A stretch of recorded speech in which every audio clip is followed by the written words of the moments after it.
Well, happy New Year, everybody. Thank you so much for joining us. I think it's the 8th day of the 12 days of Christmas. I started to lose counts and I didn't double check. But either way, we have been rolling through with our 12 days of Christmas. I want to thank everybody that's been live with us each night. And I'm so surprised that there are a great group of you that have been with me every night, which is absolutely epic. And at the same time, I'm really excited to see, since we've started our new YouTube channel and uploading these sessions to that, that people are going, watching it, and finding out about new people and new things all related to not only fiber. As you guys know, we've also diversified into agriculturally. So actually tonight's going to be like a little bit of both. But again, just a little recap about where I came up with the idea for the 12 days of Christmas. And you know what? I think it worked. It actually worked. It was like a crazy idea that worked. And so many people are saying how much they are enjoying it, whether it's just giving you time to listen to something while you're knitting. I know some of you have even been traveling for the holidays. But for me, as I said over and over again, being small business, doing retail related, you always get so caught up in the craziness of the holidays that I never really feel like I have a chance to enjoy it as much myself. And the next thing you know, it's like Christmas, and then it just feels like it's all over. So this was really my way of being able to continue to spread the joy, create community, and kind of have my own holidays by being able to spend it with all of you. And as far as I'm concerned, it's been a huge success. And thank you for all of you that have been giving me feedback, whether you are hitting me up, texting me, DMing me. I absolutely love it. Now, with that, I will say I'm super excited for tonight. One of the biggest things that I wanted to get out of this was to be able to do this with other people that I respect, admire, maybe have things in common with, customers that are mine, friends of them that are mine. But most importantly, if at least one person that's watching this has a chance to learn about something new, somebody new, and be able to give love and support to other small businesses, then that's also the platform that I was looking to create. And as I said before we came on the recording, I know that so many of you probably do not even know this wonderful couple and all the amazing things that they do. And actually, as I was saying as well, I don't even really know that much either. We just follow in a lot of similar circles, and we follow each other on Instagram. And I know I've commented here or there. I have my own darn farm, and half the time I'm watching what Siri is putting on Instagram, whether it's watching her dog or watching her sheep. I know most of them. I know like half the names of the sheep, I will say. And I always used to say, it was kind of like, remember when was it Farmville was like on Facebook, and I'm like, what the hell am I going to play Farmville for? I like have my own farm. So I always even find it funny, and you know I really am enjoying something if I'm watching somebody else's farm content when I literally have it like in my backyard as well. And one of the things also, so do make sure you go and give these guys a follow. I was saying in one of my Instagram stories, your content is, I hope I can say, very much like mine, in that, you know, we're not trying to be comical. We're not trying to be kitschy. You know, you're just showing day-to-day life. And I love the education that you always put into it. I feel like that's a very similar vibe to what I try to do as well. Yeah. So I love that you do that. And I'm sure, and I hope that people who follow you appreciate that. And it probably helps to generate questions and conversation. But introduce yourself, guys. Yeah, thanks. I'm Siri. This is Colin. And we've had sheep separately since we're little kids in 4-H. But we've had Yankee Rock Farm, which is our current business, for, was it 4 years now? 4 years. I think, yeah. So, you know, we've had sheep for over a decade, but we started dating and we kind of merged our separate flocks and separate enterprises to make Yankee Rock. So we raise registered Finn sheep and Bordelesters, and our main focus is raising purebred registered sheep. So the fiber and meat and everything else we do is kind of just, we do it because we have the sheep. Like, our main passion and goal and focus is just raising really high quality, really well cared for animals. But along with a farm, we also shear full time. So the two of us are professional certified sheep shearers. We travel to more than a dozen states, shearing flocks of 1, 2, 3, 400 sheep. So we serve a lot of different types of farmers, see a lot of different sheep and goats, with different kinds of fiber around the Northeast and Midwest. Amazing. Now, obviously, that was just like a brief synopsis. So I can't really decide which direction I want to dive into first. So I think I want to go backwards because you guys grew, so did you grow up, because you're in Vermont, right? Yeah. Yep. And so are you both originally from Vermont?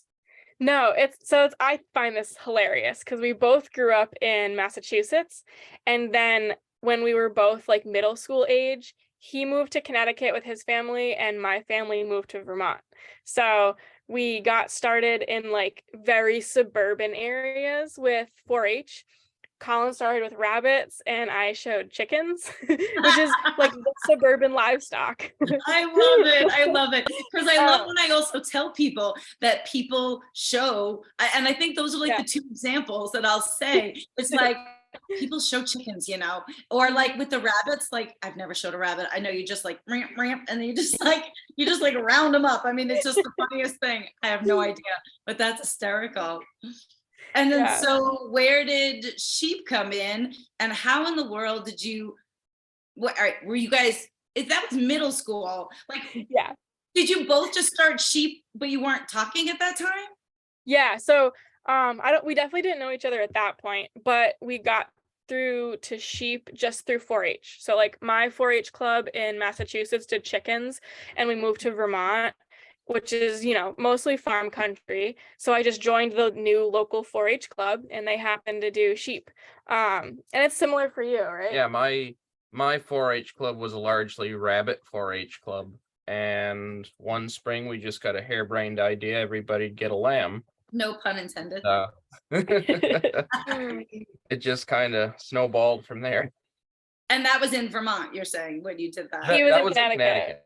Oh, that was in Connecticut you started that. Yep. Wow.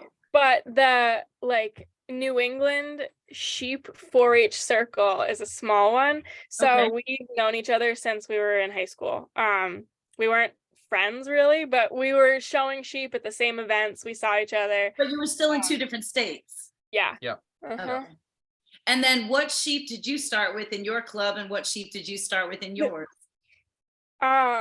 You can explain your story. Well, I started with Border Leicesters and never really looked back too far. I raised Oxfords for a little while, but I had been raising sheep probably 6 years before I got into the Oxfords, and got frustrated with them after another 6 or so years and sold them. So the Border Leicesters. Wait, why? Why did you get frustrated with them? That's a really no holds bar. You don't have to be political. Come on, we want like the raw truth here. I couldn't get along with most of the other people raising them, and I couldn't find any good ones. Okay. Like lots of like bad udders, bad mouths, bad feet, and I just got tired of fighting it. Okay. The other thing is they're very large sheep. They grow really fast. Yeah. Which you think would be great. Lots of money coming in, but a lot of money going out. They eat a lot of feed.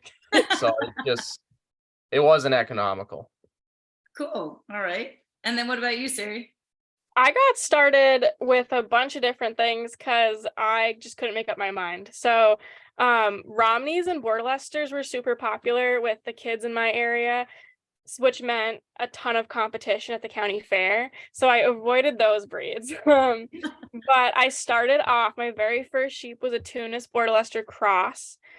And then I bought a Border Leicester and a Rambouillet cross. That was my first flock, just like try whatever. Okay. And then I very quickly got into Finns, mostly because this is my like genius 12-year-old business mind, right? I thought Finns have litters of lambs. For those of you who don't know much about sheep, they're known for having a ton of lambs. Like one ewe could have 4 or 5 lambs a year. And when I was a kid, and neither of our parents come from ag backgrounds, so we were doing this like in the backyard. So I had like a half an acre. I thought, well, on a half an acre, I can keep like 2 or 3 ewes and still get 10 or 12 lambs and make a profit. Like this is gonna work. So that's kind of what drew me into Finns, but also just the size. Like again, being a 12-year-old, 13-year-old kid doing this by myself, they're like 130, 140 pounds mature size. So not tiny, but manageable for a little 4-H'er. They were just pretty easy going sheep from what I thought back then. Now, all right, so both of you guys, that was important that you said you didn't come from an agricultural background, and I feel like it's sort of very similar. So I don't know your experiences, but like basically my dad was a machinist and a race car driver. My mom, you know, stayed home, raised me. You know, they allowed me to have like whatever crazy pet I wanted to have, you know, from hermit crabs to gerbils, you know, to bunches of dogs. And then of course I'm like, I love horses. And so then, as I always say, I made my parents poor, as they awarded me the opportunity to take horseback riding lessons for a good 4th grade report card. Never forget that. And then it just kind of went downhill from there. And one of my favorite stories is, you know, then of course you're like, I want a pony, I want a pony. And, you know, I'm like begging and begging. And I kid you not, my dad used to talk in his sleep, and then you could like talk to him and like get him to have a conversation. So he was talking in his sleep. I'll never forget this. I swear to God. And he was talking in his sleep. So we're getting him going. My mom and I, like, we're teaming up on him. So then finally I'm like, Dad, I'm like, I want a pony. He's like, go ride your mother.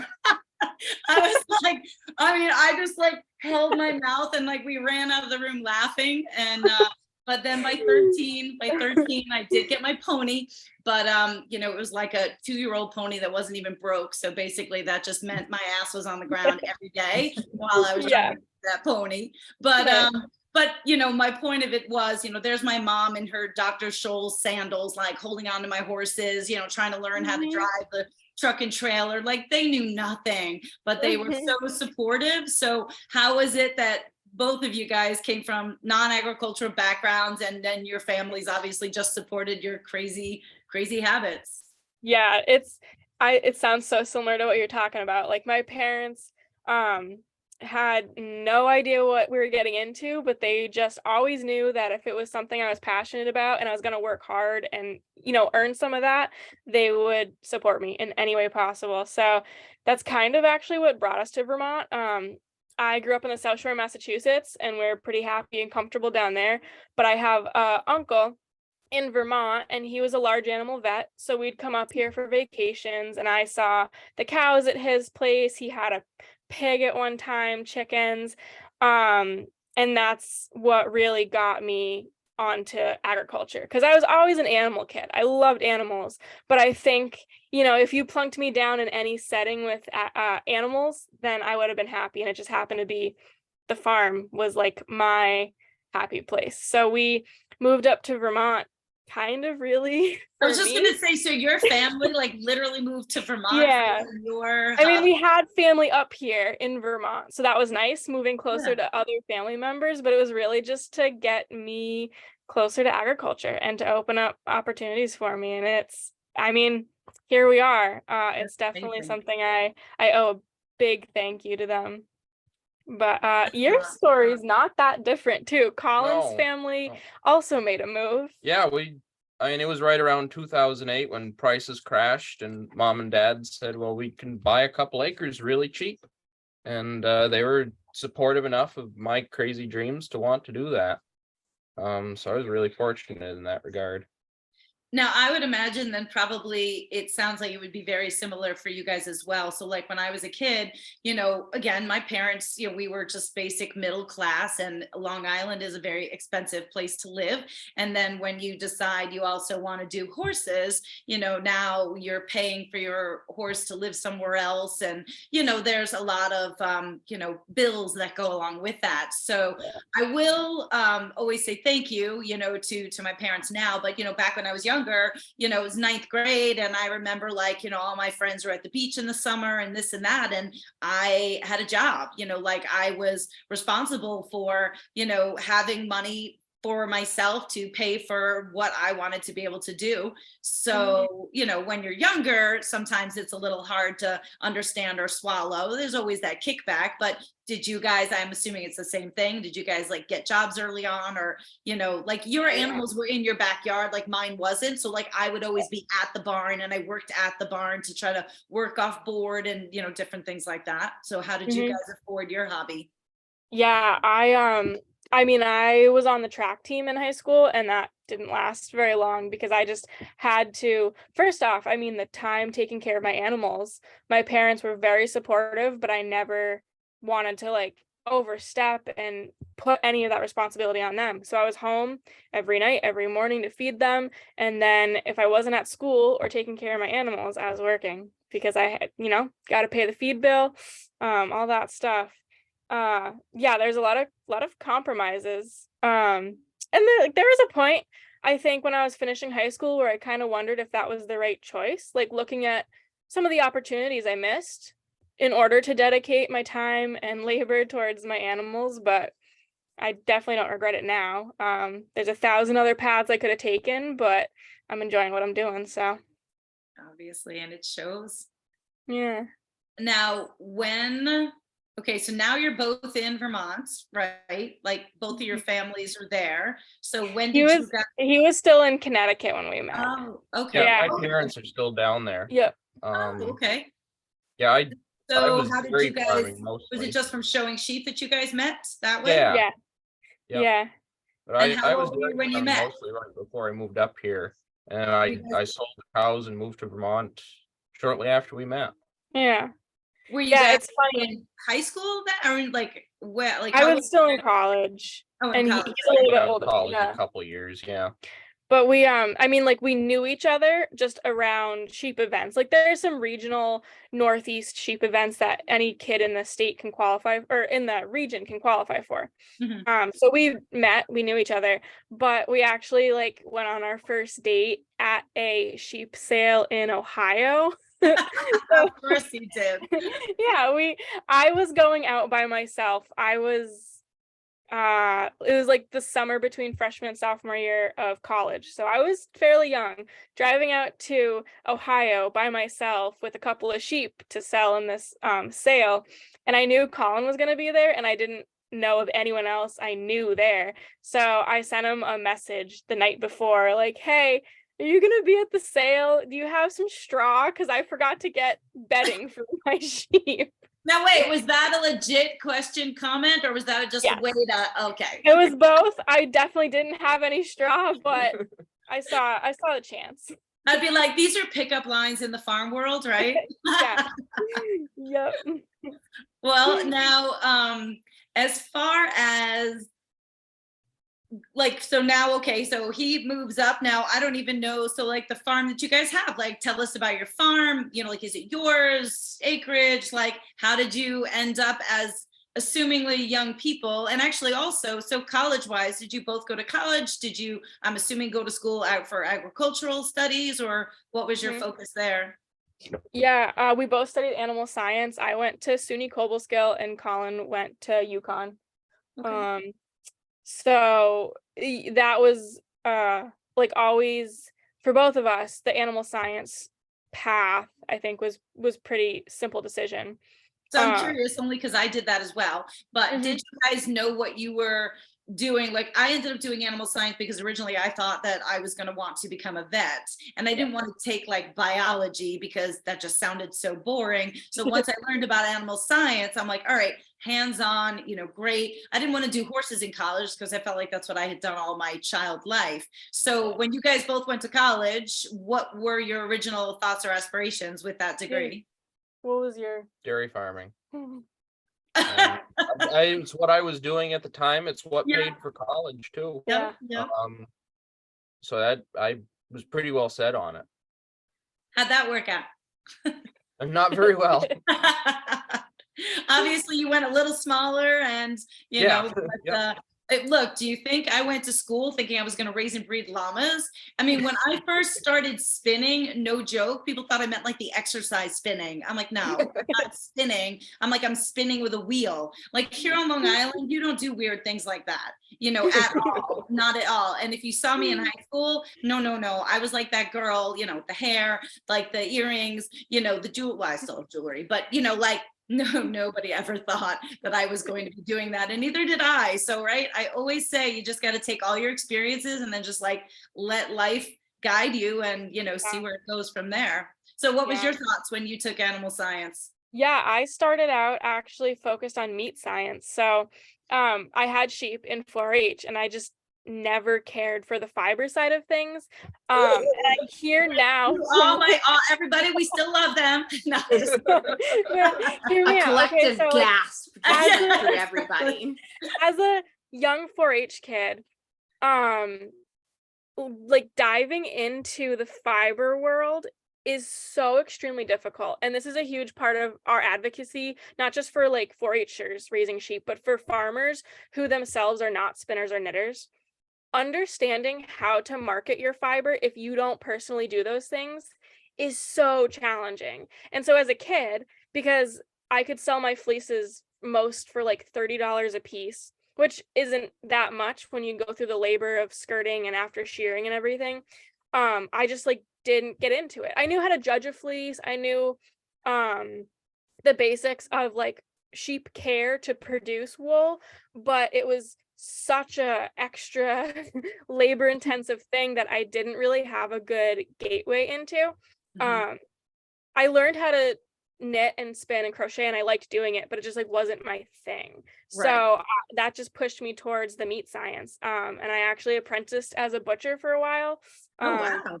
Yeah, and so that was my focus in entering college. And I still really enjoy it. And I actually do the butchering for all of the meat that we eat at home. I process it all here on farm, so I keep my skills sharp that I gained back then. But by the very end of college, I had looked at like nutrition, dairy, every possible avenue with livestock, and I just kind of landed at sheep where I began. And I'm like, this is really where I'm happiest. I wasn't really set yet on shearing as a career, but I was definitely stuck with sheep by the end of it. Awesome. Yeah. Now, as far as then, I guess from that point, and I'm laughing, Janet, I saw your comment. We just as far as going back to the like good old days of things and schools, and she was saying my prom pictures. There was one night, I don't know, I got all like crazy and was like putting on all my prom dresses and things like that. So it's like a flash in the past. Now, if you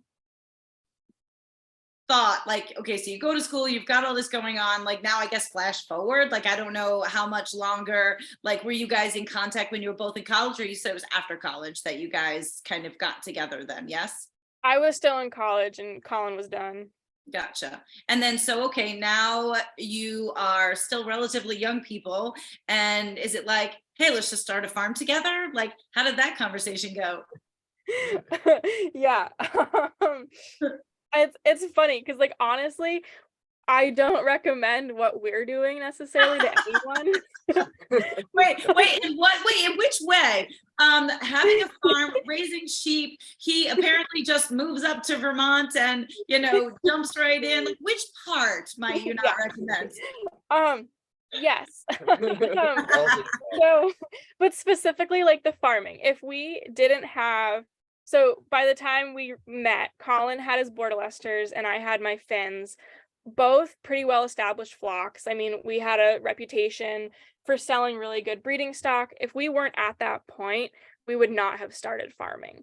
But we have these genetics that we've developed and like spent our childhood like working on. We're just not ready to let that go. I mean, we're never going to want to let it go. So we're sticking with it. But as far as like our farm goes now, yeah, it's all rented. We don't own anything currently.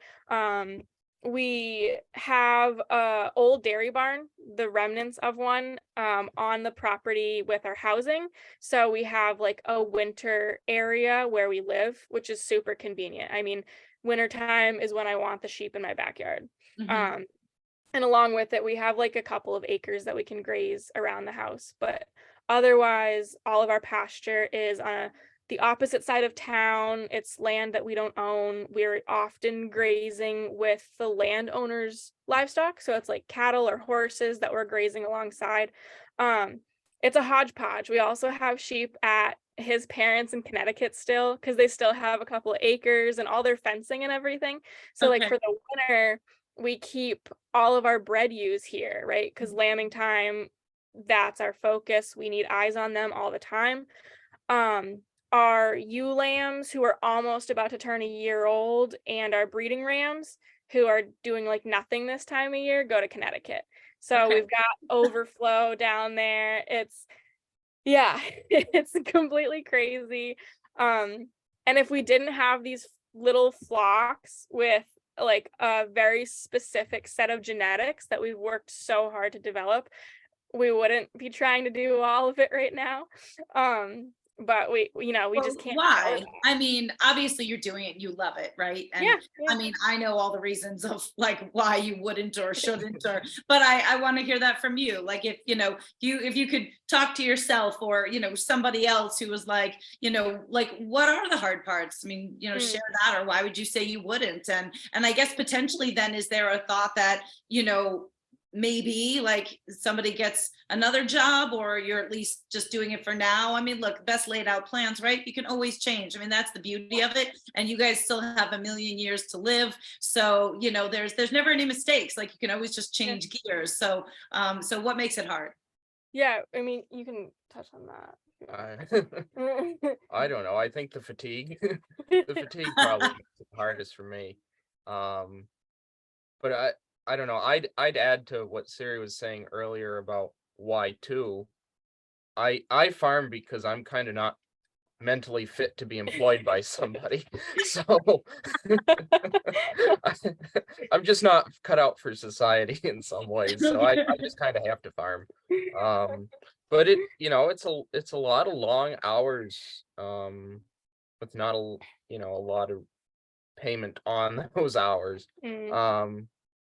And a lot of injuries and To me, it's really like not being landowners currently, right? So we rent our housing and all of our sheep's housing and pasture, and it's great. We have a good relationship with all the various people that we rent land and facilities from. But like my biggest dream is the day that I can own something. I know that this is my home, this is my sheep's home, and have some security in that sense. So I mean, that's still our long-term goal. And our shearing business right now, I mean, we love shearing. We do it because we love it, but it's also the like off-farm income that is way more lucrative than farming. Huge cash flow relative to the farming. And that's what's getting us towards a mortgage someday, which will be then the step for us to take our farm more seriously and grow and do that as a real business. Not to say that we're not running a business now, but I think of it as more than just our 4-H projects that Well, that's what I was gonna say. That's one, not to interrupt you, that was one of my favorite things, and I don't know where I heard it or read it, like and you have to, I'm sure you can remember exactly how you described it. It was like a 4-H project gone wild, or yeah. I forget. Gone rogue. Off the rails. Yeah. Well, I mean, obviously, again, I mean, it's, as everybody knows, and I think that's what's so great about these kinds of forums. Look, the majority of people that are with us, these are my knitting friends, my community, my lifers, I call them. We're Long Island Yarn and Farm, so we call that life. And, they're mostly of the knitting, crocheting world versus the farming world. So I think what's been so great for me, at least this whole COVID time, and then now continuing on with it, is to be able to provide people with the education, right, of like where and what goes into that yarn that you're knitting with. And it's not that people are ignorant, it's just that, like, if you don't stop to think about it, why should you? So for me, my mission statement has always been to put a face with the fiber. So when the farm that I've developed, was all about really wanting so that when people come here, they can be like, oh, that's an Angora goat. Like, oh, okay, that's a sheep and it's not merino. There's other breeds of sheep, and then of course the llamas are my mainstay, my love. But we have a couple of Angora rabbits, we have an alpaca. So, that's for me is always been my goal. That's always been my point, is from education. And, I came at this from the total other end of things too. And you guys can provide that same principle for people. You can provide that same experience, because I didn't start out as a knitter or a spinner or a fiber person either. I was an animal science major, loved animals, ran myself broke, very much like you guys. I tried to do my horse habit, like after college. I tried to pay for it myself, and I was exhausted, broke, had no money to save for real life. And then that's when I decided to put my horses on the burner, and then llamas kind of slid in from there. So it's not something I would have guessed, either when I started, but putting that all together and then finally being able to have my own farm, in my backyard. So I know what you mean in that sense, and you're going to get there. And it is hustle. It's a whole lot of hustle, and you guys do hustle, and I'm still hustling, but you have way more energy than I do. You're way younger. So you keep going and keep grinding, because as many people say, they'll look at what I've got or what I've done or the fact that I have employees, and they're like, oh, you're so lucky. I'm like, no, I work for this. Like, none of this is free, and that's the thing. Like, nobody's going to get you there but yourself, and you guys will continue. So I think I'm sure you can relate, like, as people who came into this as first generation farmers too. I think we have a real edge because we chose this, like 100%. There was no generation above us kind of handing things over. It was just, I want to do this, so I'm gonna do it, and I'm gonna work to earn every bit of it. And that's, as exhausting as it is, it definitely gives you a really great perspective to like appreciate yourself and to really understand what you're working towards. Yeah, absolutely. Now I want to get into sharing stories. So I'll tell you how I got started and where it took me, and then so I'm curious, because I think Colin was the shearer first, and then convince you that you can do it as well, which I think is amazing. And not that I don't give you props, but so back in the day when us old people wanted to do this. So like, for instance, for me, I used to work for Cornell Cooperative Extension. So I had a cushy government job, pension, retirement, like, benefits paid. I was a fool. I dropped all of that to do llamas. So don't think you're the only crazy ones, but that's how I started, is really actually for the first, I don't know, I started working for Cooperative Extension in 95, and then I left in 2005. So for the first 10 years, I kind of call my llama life, that part of my business, like somebody was actually paying me and I got a chance to do it. And then like magically they would just start like going home. So then there would be like 1 llama, 2 llama. So I started accumulating them as well. But on the weekends, so essentially when I got hired, we had somebody else shearing our sheep. And I'm like all of, 20 something, ready to save the world. And I'm like, that farm that I worked for, I treated it like it was mine. And I'm like, I really, really did. And so I'm like, well, I can save the organization money. I'm like, I can shear those sheep. I sheared a sheep in college. Did you guys have to shear sheep in college? I did. I taught the class. Overachiever. All right. Well, I had to shear a sheep in college. Now, mind you, again, none of this was my aspirations at all. So I'm like, all right, I'm going to shear the sheep. I don't even remember it. I'm sure it was horrible. I'm sure it looked like hell. And I'm like, oh, okay, got my grade. Let's move on from that. So now flash forward, I get this job at Extension and somebody else is shearing the sheep. I'm like, all right, I can do this. I know I can do this. So back in the day, and actually I went to a Yukon school, shearing school once just for fun because my friend was teaching it. And so I just stopped in like to hang out. But there's a shearing school up at Cornell. And so I remember, and there's a point of this story because it's so totally different now, the environment.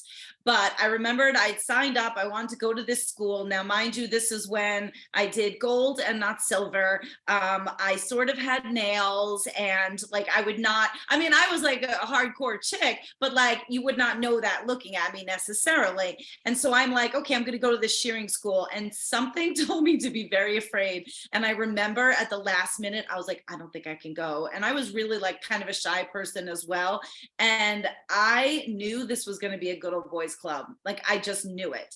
And I was deathly afraid to go. And actually I will say it's probably one of the best things my husband did for me. He like literally kicked me out the door. I mean, I think I was holding on to the door walls, and he was like, no, you're going. And I was scared shitless. Get up there, exactly what I thought it was going to be, because this is back in like, I don't know, 90s, the mid 90s, late 90s. And there was 3 women in the class. And it was literally like the good old boys, like hardcore good old boys. So I'm like petrified, but I'm like, all right, I felt so bad. I was like, didn't even talk to the other women because it was like literally, it was like every woman for himself. Like, I'm not teaming up with you guys. Like you deal on your own. It was like, you just could not drown in it. I will never forget the next morning after the first day. I was a pretty physical girl. There were muscles in my body that hurt so bad, I didn't even know I had them. Like literally trying to get out of bed. Not that anyone needs this image, trying to sit down on the toilet. Like anything that involved those muscles, I thought I was gonna die. But like I hung in there, I did it. So, you know, we got this weekend class. And so a weekend of a shearing school. No, you still don't know shit. You don't know how to shear sheep. You just did it a bunch of times and you're tired and nobody died. And that's great. So, I mean, that was kind of how I got started. And then the other part was for me, and actually my family that's on, you know, their parents are the ones I got to shear my first alpaca. I still remember that alpaca's name. His name was Andre. I sheared one half of him, and this woman that worked for me sheared the other half of him. That poor alpaca must have had such a complex. And when I came home, my biggest challenge, because now nobody's there to help you, I'd shear a sheep, great. Go to shear a llama, it's like, I'm like, why isn't it working? And I remembered I went back and forth. I'm like, I shear the sheep. I'm like, okay, why isn't this working on the llama? Like, I thought I was going crazy. Lo and behold, now I know why it wasn't working. But like, you know, these are right, the trials and tribulations. And so to shorten the story somewhat, basically for me, I just fell in love with my llamas so much, and I wanted to do so much that my hands were tied working for an organization. And so what I ended up doing was starting to shear on the weekends, making enough money, you know, doing that. And I literally dumped my cushy government job, where back in the day, I think I was making like 41,000 or something like that. And I didn't know what I was going to do, but I knew I could shear in 3 months and make that same money that I made working for them all year long. And I'm like, all right, I'll figure the rest of it out. And, you know, so that's my shearing story. And I never, ever sheared big flocks of sheep, though. I mean, I pretty very quickly gained a name for shearing llamas.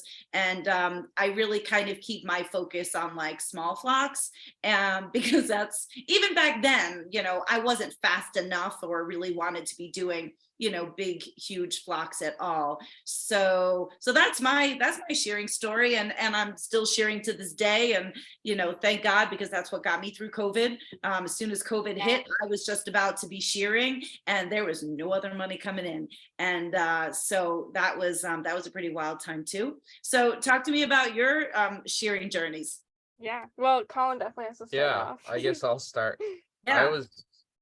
How young was I? I was probably 13, and the fella shearing our sheep was a cool guy. He came down from New Hampshire, and he'd shear sheep in the spring, make hay all summer, and cut logs all winter. I think his family, you know, was settled in New Hampshire, and there's granite in his blood. Probably why he was such a good sheep shearer is the sheep couldn't throw him around. But he was just a cool guy. He was the only one on shearing day who was having any fun.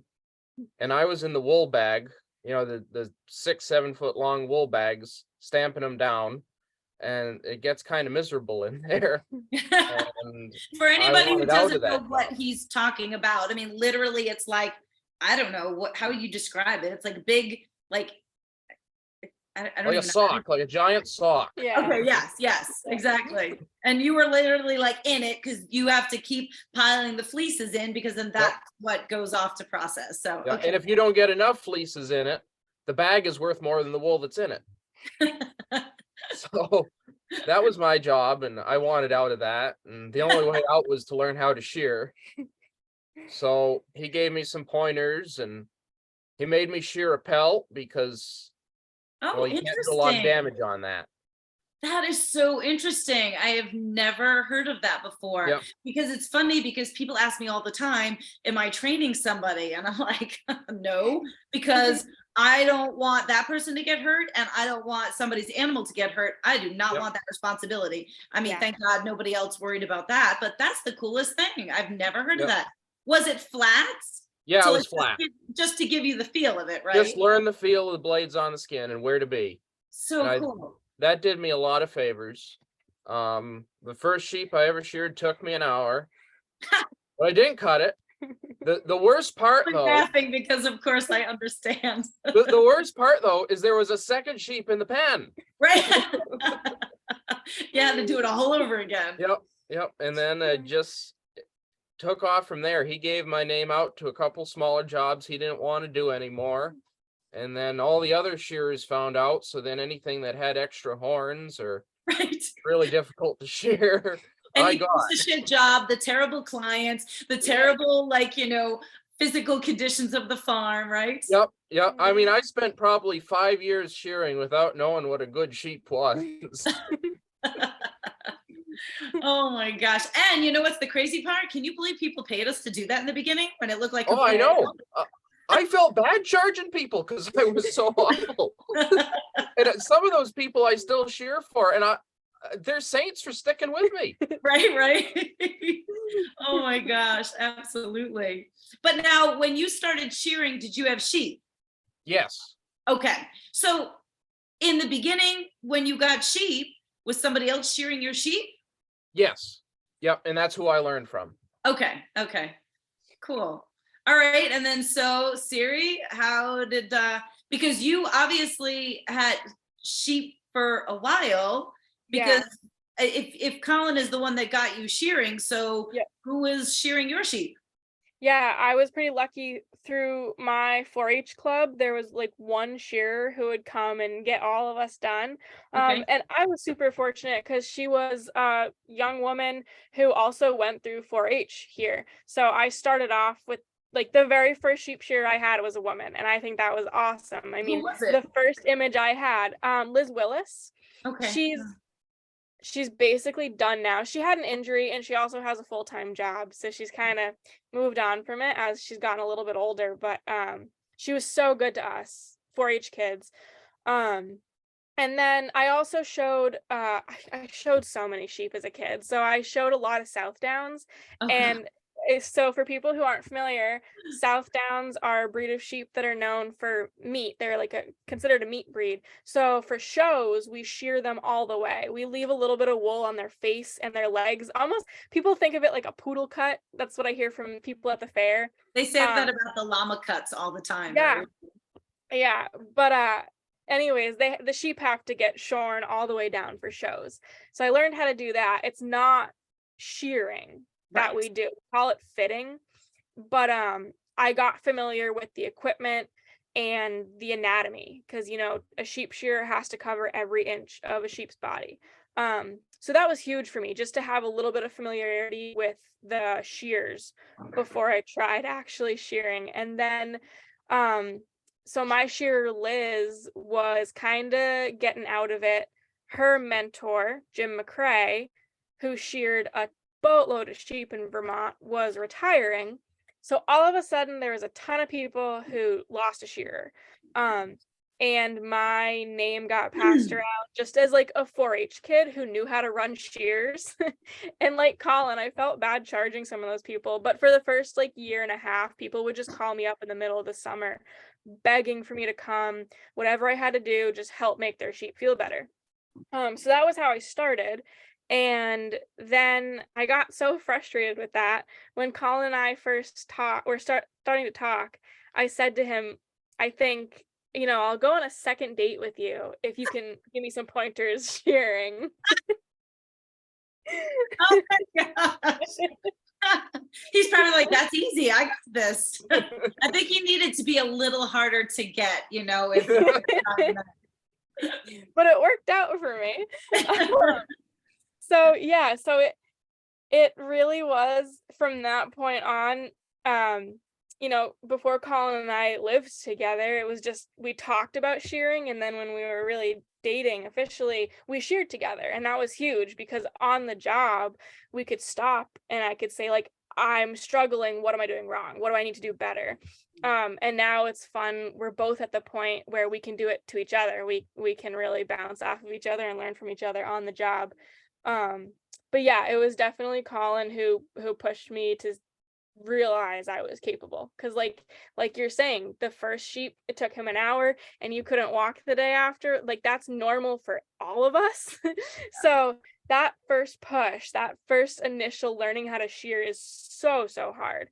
And I didn't have it in me to believe that I could. It was really Colin who convinced me I was able to get past that. Oh, that's great. And it is, I don't know about you guys, but I've found as I've gotten better, of course, I do a lot of public shearing demonstrations, which I absolutely love. And I think one of the hardest things now is, since you maybe struggle a little bit less, with the sheep and things like that, people are like, they think it's easy. They're like, Oh, yeah. Is the sheep happy? Do they like it? Like, wow, it looks like it's just sleeping. I'm like, no, I'm freaking squeezing my heart out with my legs. I'm like, this is, but thankfully, as we get better, we don't show that. Now we still feel the struggle, but thankfully we don't show the struggle. So I don't know. That's what is always shocking to me, I guess, is that, as you get better, you're able to make it look easy, other than the beads of sweat, rolling down your face, while you're doing it.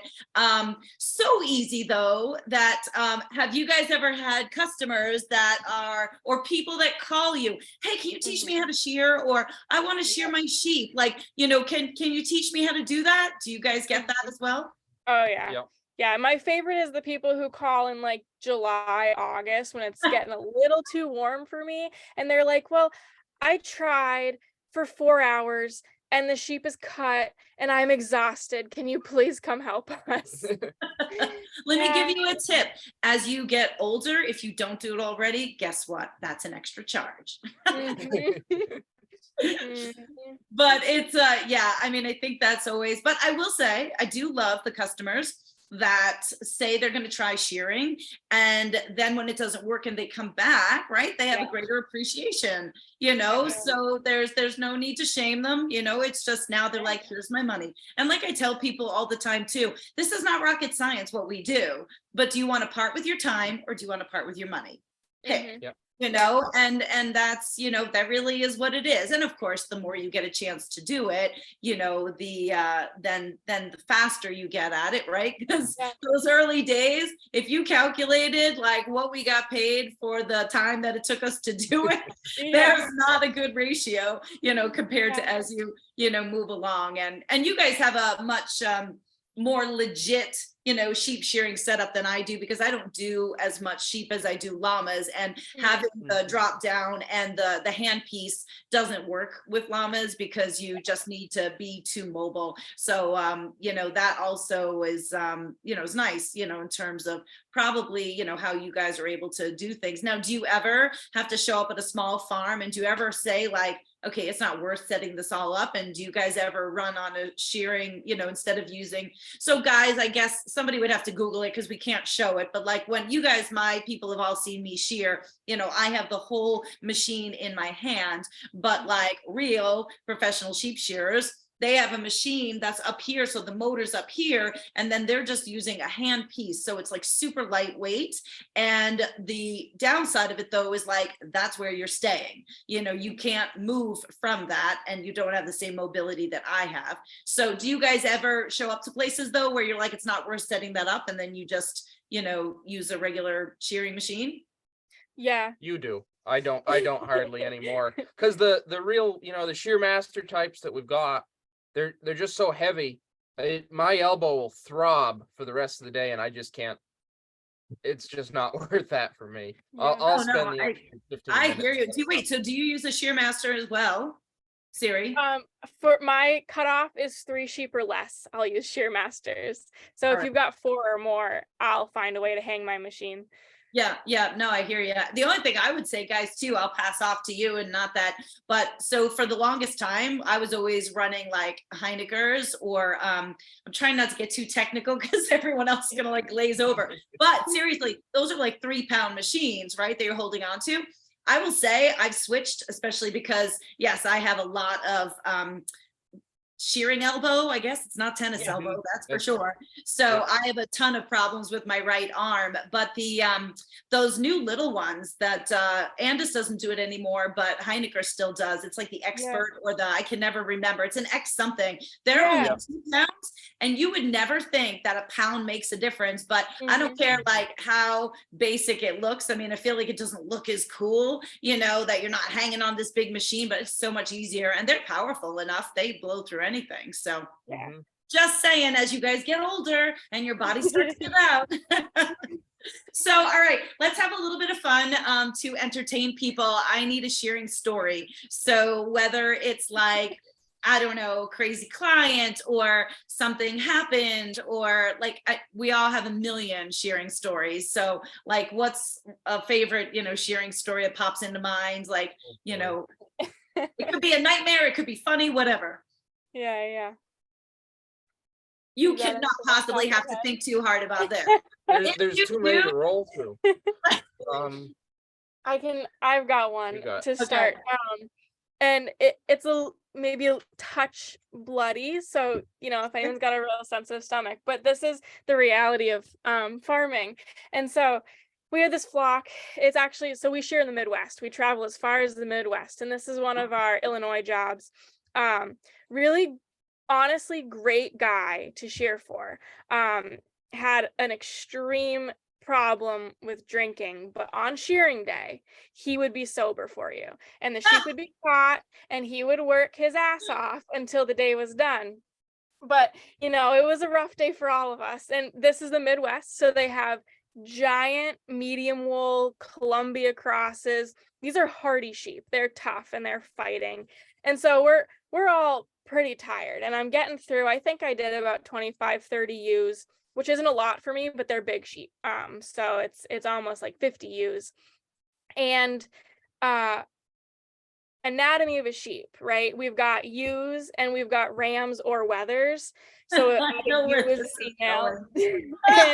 And the really important part on shearing ewes is you don't want to cut any part of their udder, because that might damage it. She'll usually heal fine, but she might not be able to feed her baby super well. So we're always very cautious around that.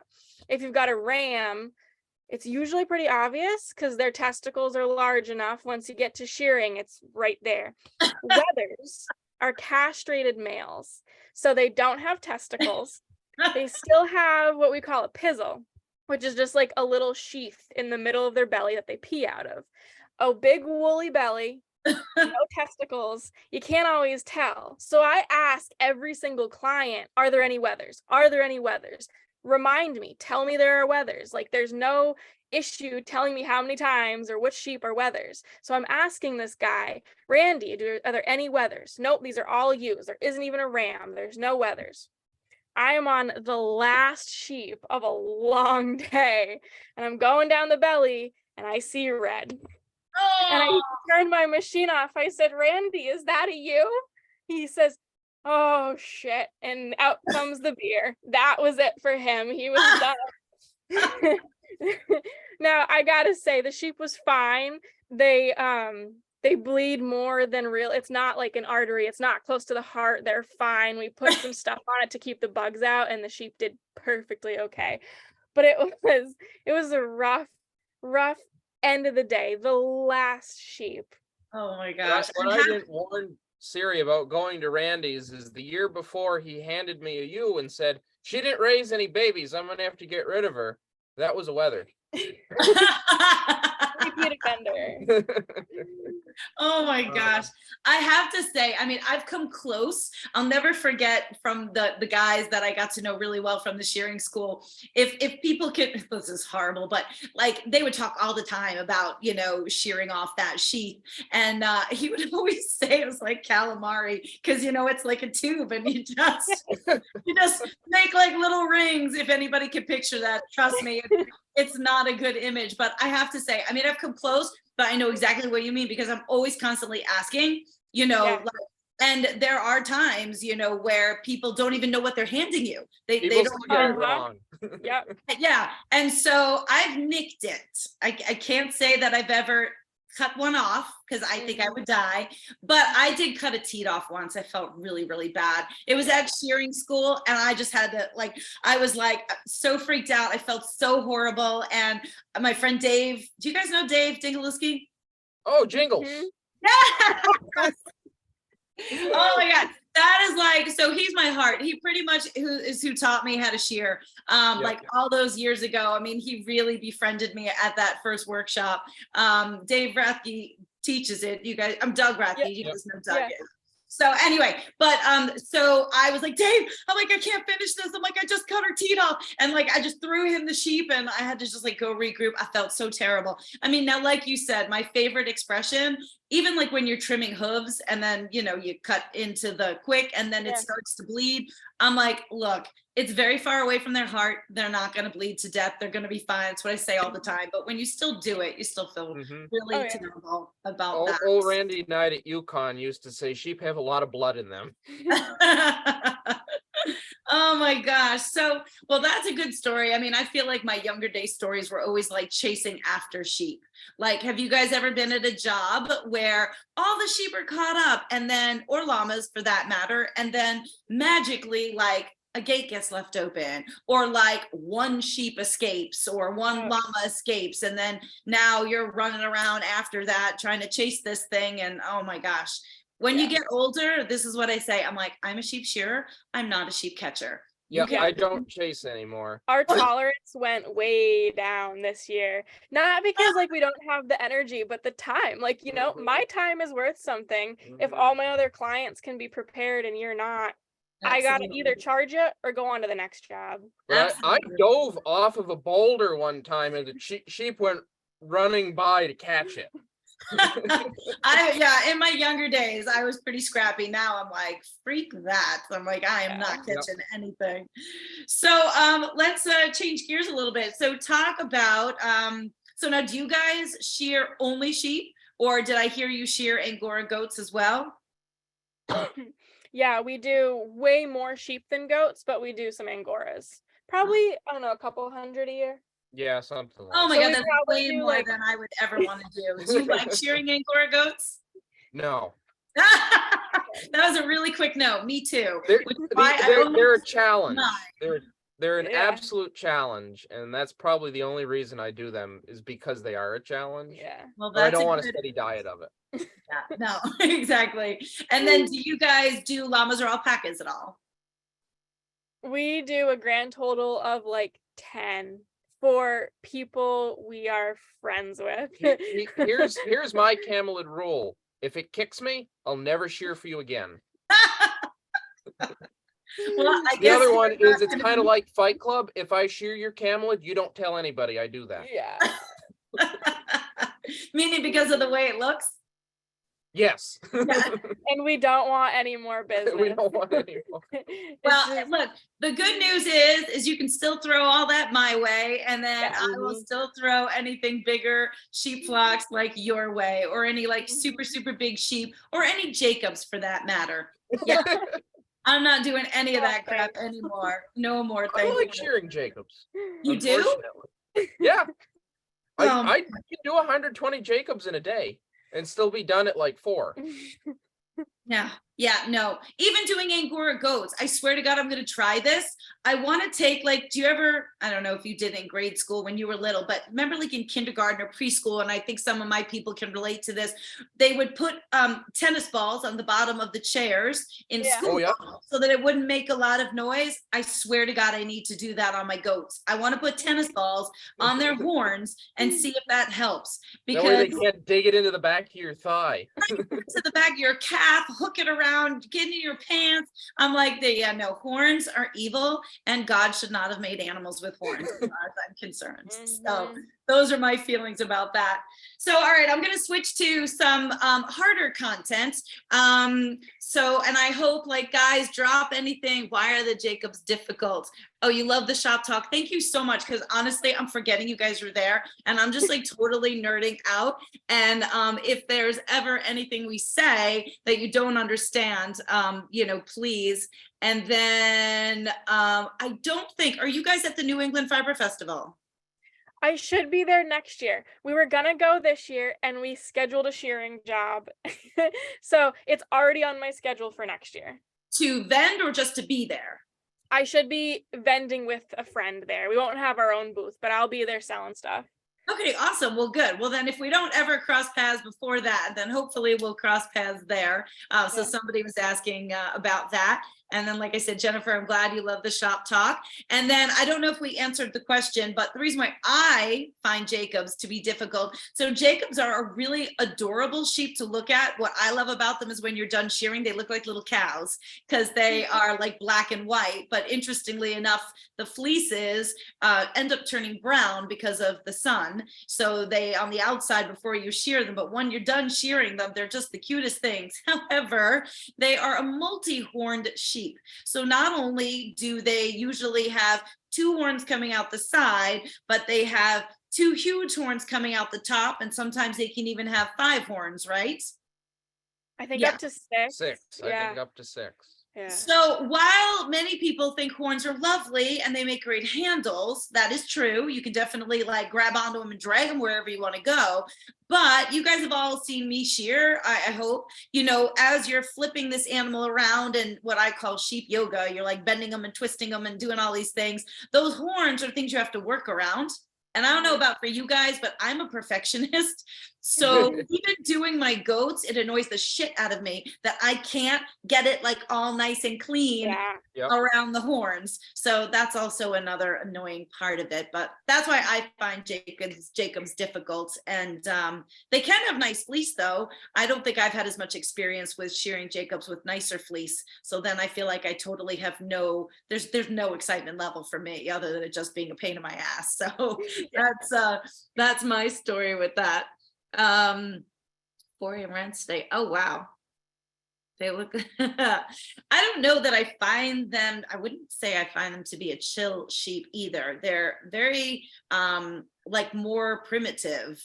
Generally. So so when a sheep breed in particular, we say they're more primitive, like the Gotlands guys that I shear. My friend Amy from Follow Your Hour Farm, who's going to be with us on the 4th.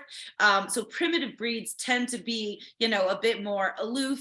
They're a little flightier, but at the same time, at least I will comment my experience with a Jacob that we used to breed a while ago. They're excellent mothers. She would always have triplets, and she would take care of all of them. We never had to supplement one. So I think that's an added benefit of a primitive breed before man gets in there and screws it all up, right?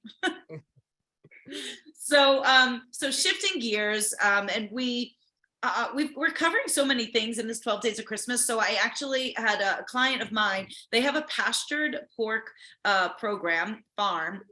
And they're in Virginia. It's called Autumn Olive Farms. Highly recommend, just even for general information, give them a follow, because what I appreciate about what I see you guys are doing from your breeding program and the science behind it, and when I'm watching you weigh your animals and keeping track of all those kinds of things, I so admire, even though I don't eat pork, I would eat it if I knew where it was coming from, but I admire the science behind their program, and it's absolutely beautiful to see hundreds of pigs being pastured, and the way they blow my mind every time I go down there and get to talk to them. So it's a real science-based, program that they've developed, and they sell their meat solely wholesale to chefs. So they don't retail. So that's where their little niche is, and they can't even make enough meat, to accommodate the demand. So we had her on, obviously nothing fiber related. They just happen to have 2 llamas that I shear. So that's the connection there. And so it was a totally different conversation, more agriculturally focused, and it was great. We also had that conversation about meat. And I think a lot of people always wonder, how can you raise animals that are going to be going for slaughter? And then to even take it a step further, if you're saying, which I so admire, that you're even doing the butchering.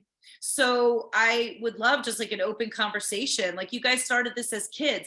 Even, I will say, and maybe you could comment about this, there's a lot of negative press about kids involved in 4-H and about the impact that it does or doesn't have, not the positive impact from a business standpoint, right? All the things you learned about raising these animals and what 4-H teaches you, in terms of bringing that animal to market or to sell. But there's a lot of negative press about, of course, they're going to pick the pictures of the, kids crying because their animals getting sold.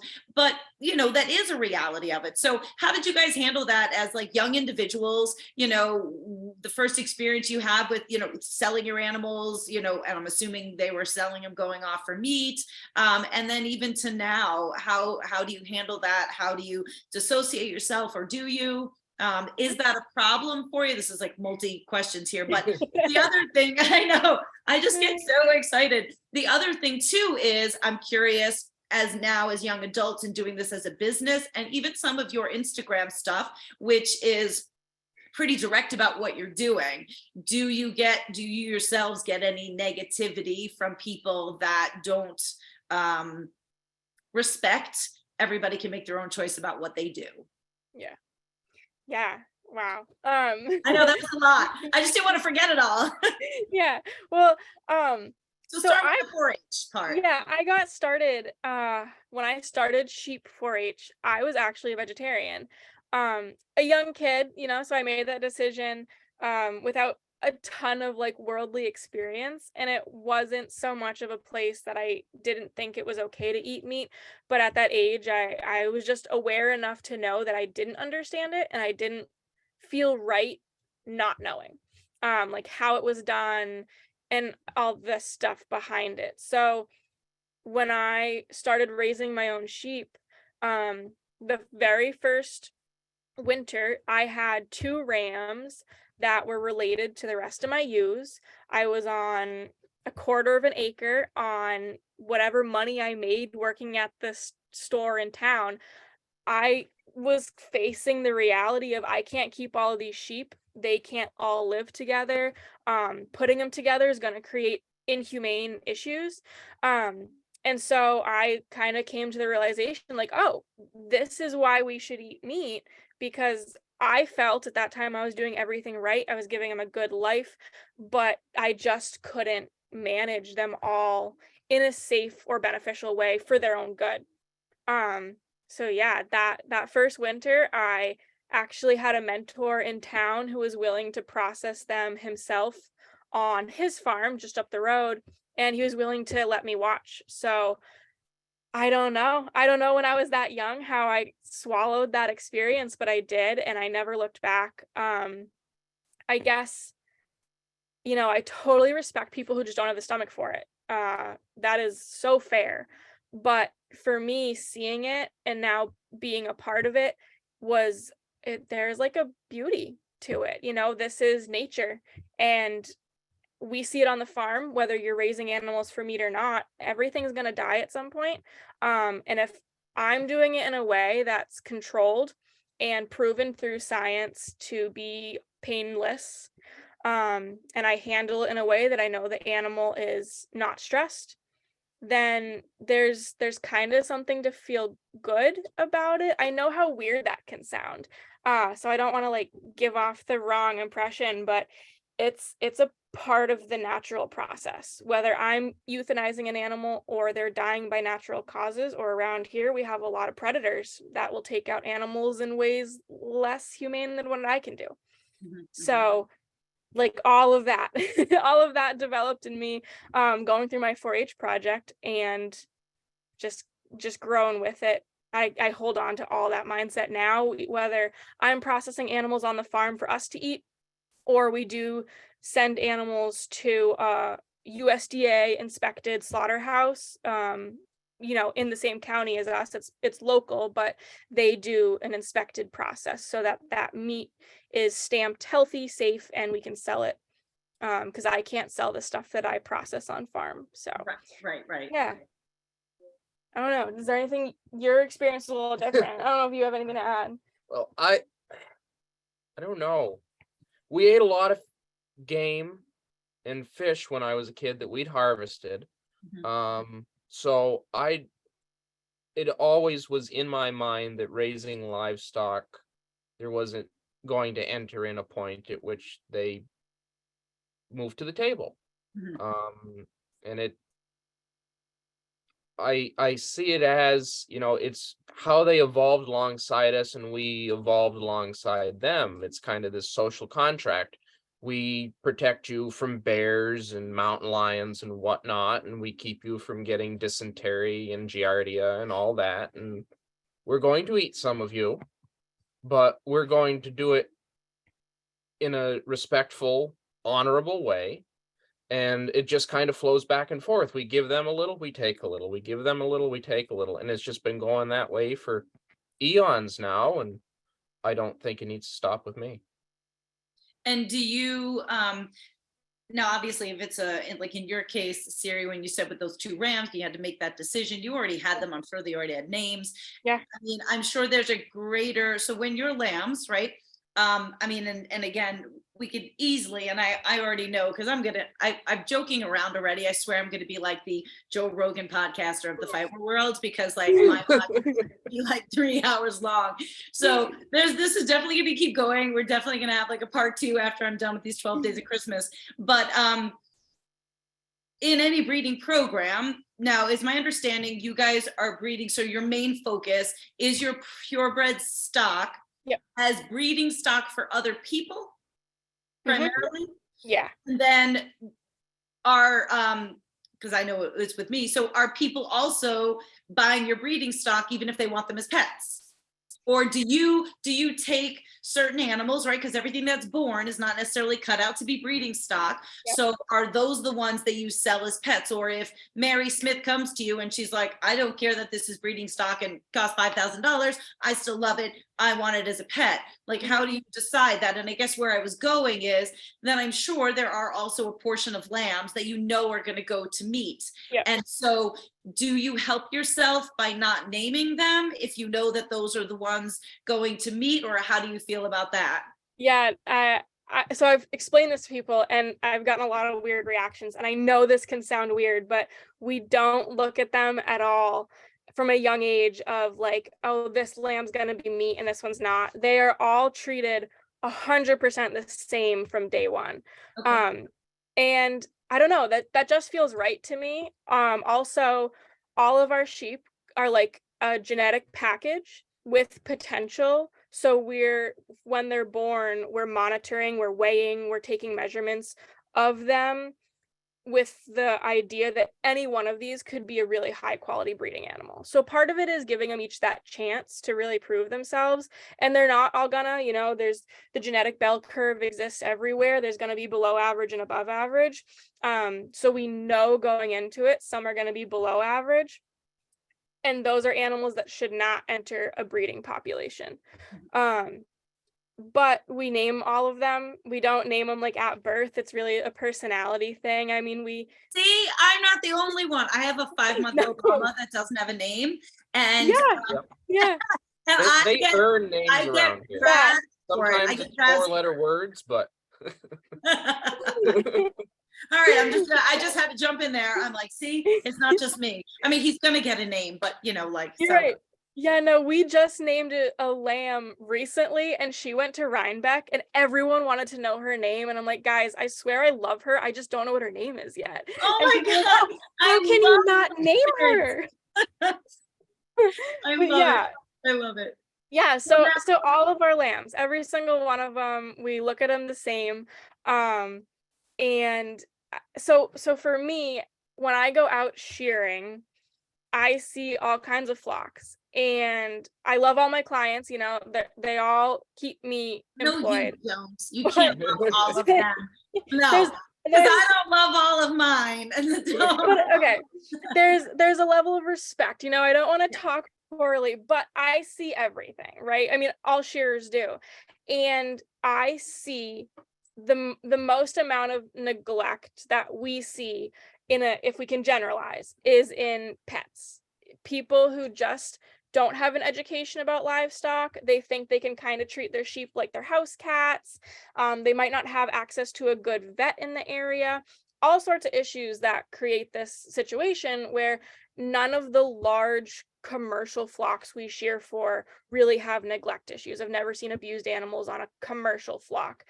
I see more issues on small pet flocks. So we have a lot of hesitation selling pets unless we really know someone very well. There is one lady local to us who we can dump like old retired ewe that we just cannot bear to put in the freezer. You know, we have one person we can give our pets to, but we're not super comfortable with that. And I see enough sheep that I think aren't living in good conditions. I feel pretty comfortable, again, giving my lambs a very stress-free and humane end rather than send them off somewhere where I don't know what their life's going to be like.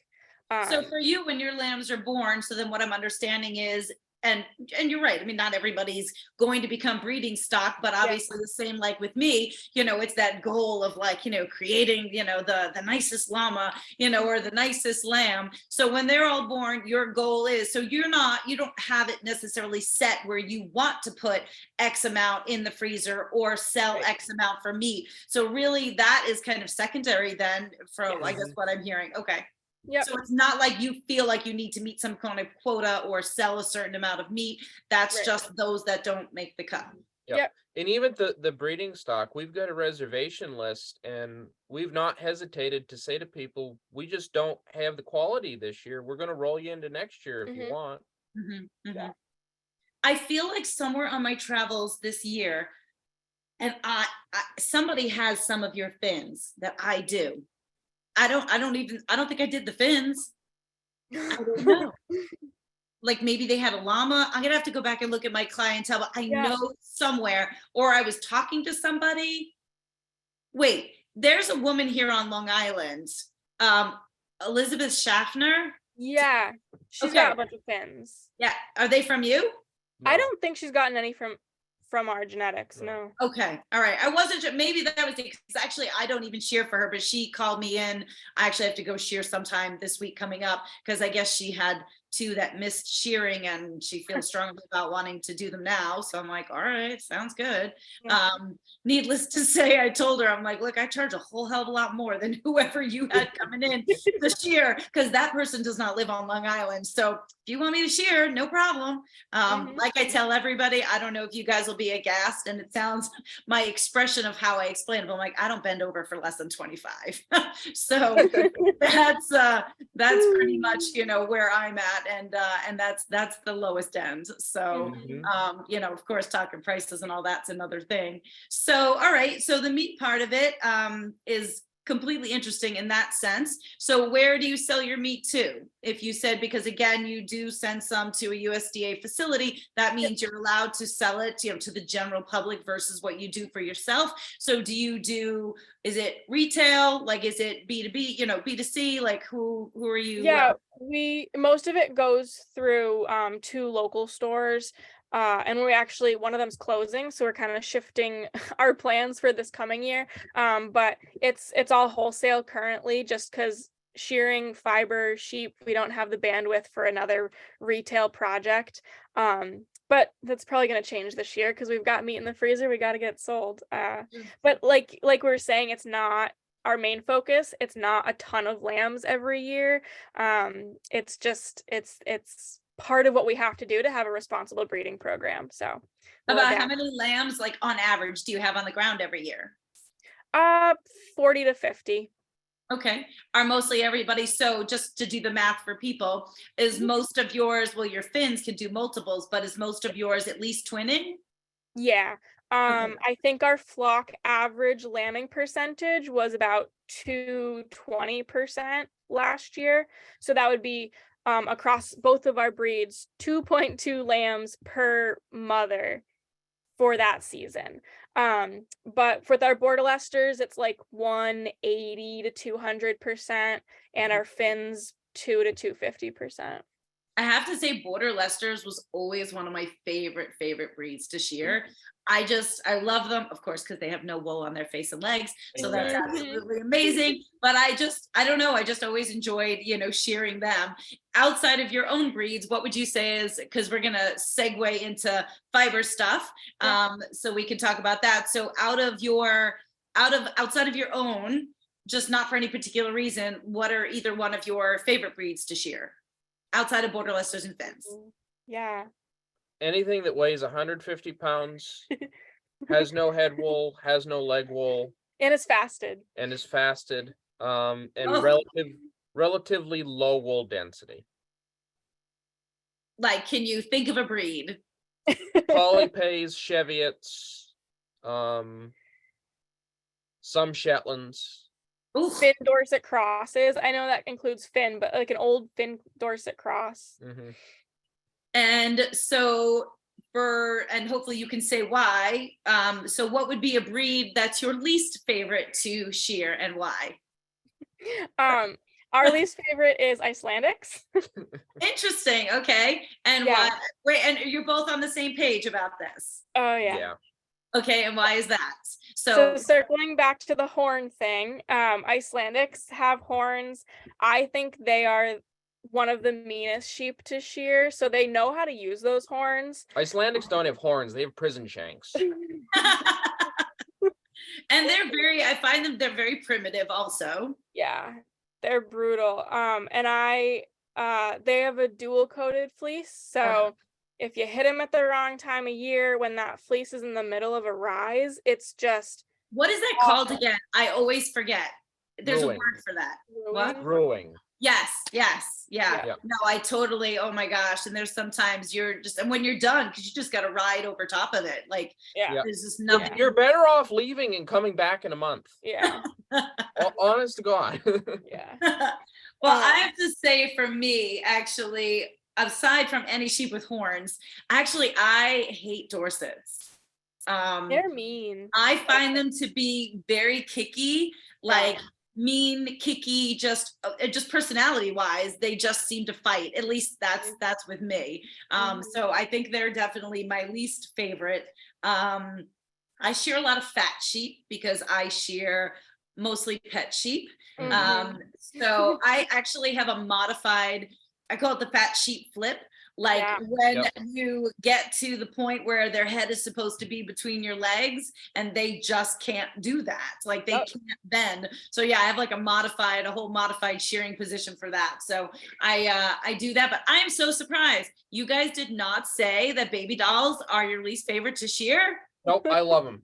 I love them. Oh my gosh, are you serious? Why do you love them? They're small.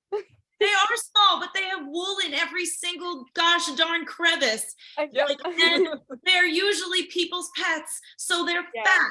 They're like a little tick blown up with 4 little legs. And they just like sit like this. Like they can't, there's no bending. Oh my gosh. They're like, and they are cute, of course, but I don't know about you. Maybe you don't. Do you have a lot of them on your route? I don't know about. Well, you have one flock. I got a flock of 50. Yeah. Well, that's a breeding flock. I was just going to say that's going to be different, right? Because they're not overweight, it's a commercial flock. No, all of the ones that I shear are people's pets. And like you were saying, sometimes it really can get downright neglectful because they do get so fat that they've got chest sores, they I should say, I have some that like the butts they're so overweight Yeah. that around the hind end, and they're Yep. constantly like soiled or getting, Yeah. urine scalds like on their That's the worst. legs. And yeah, so I think that's always my favorite, though, is that most of the time they have so much gosh darn wool that they get wool stuck in their ears and with Yeah. Mhm. wax, and you have to pull. It's like guys, when you had an earache and you used to like take cotton balls and put medication on and stick it in your ears. That's how much wool they have, that a lot of times you have to literally pull wool out of their ears. I don't even know how they hear half the time. So those are some of mine. So all right, let's talk fiber for my people, because most importantly too, I want them to know if they want to go check you out and see what they can get from you. But I know it's the last on your list, but I definitely see over, I would say, the past year or so that I've been following you, that you seem to, I don't want to say step it up, because you don't have to be stepping up to anything, but you've definitely added more, or you seem to be doing more, if I'm correct. Yeah. With your fiber. So and Finns have gorgeous fleece.